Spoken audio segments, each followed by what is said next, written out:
మనం పోగొట్టుకుని ఉన్నామో అన్ని మనకు అనుగ్రహించడం కొరకు పరిశుద్ధుడైనటువంటి ఆయన, పరలోకములు ఉండవలసినటువంటి ఆయన ఈ భూలోకానికి రావాల్సి వచ్చింది. హల్లెలూయా.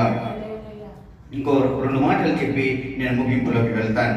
అయితే ఎందుకు మరి పరలోకములో ఉండవలసినటువంటి ఆయన ఈ భూలోకానికి రావాల్సి వచ్చింది అని చూస్తే, నిత్య జీవములో ఉండవలసినటువంటి మనము నిత్య జీవాన్ని పోగొట్టుకున్నాం. హల్లెలూయా. అయ్యో, నా స్వహస్తాల ద్వారా ఏర్పాటు చేసినటువంటి నా బిడ్డలు మరలా నా దగ్గరికే రావాలి,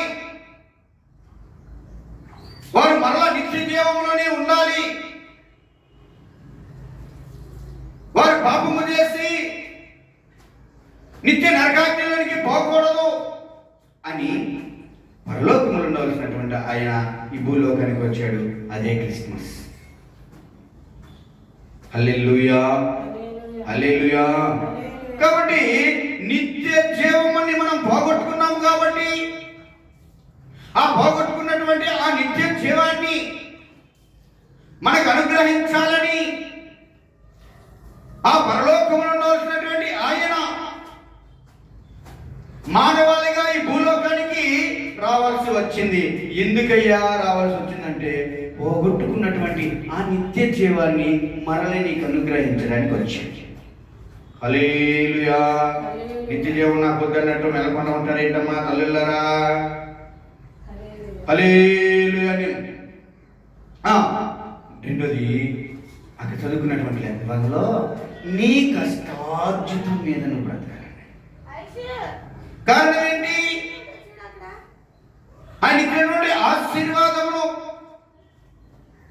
పోగొట్టుకున్నాం, ఆయన ఇచ్చినటువంటి విశ్రాంతిని పోగొట్టుకున్నాం.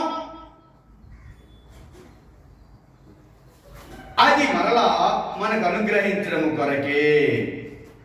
ఇందులో చదువుకున్నాం కదా, నశించిన దాన్ని వెతికి రక్షించడానికి మనిషి కుమారుడు ఈ లోకానికి వచ్చాడని. ఇవన్నీ నశించిపోయాయి ఒక మానవుల్లో,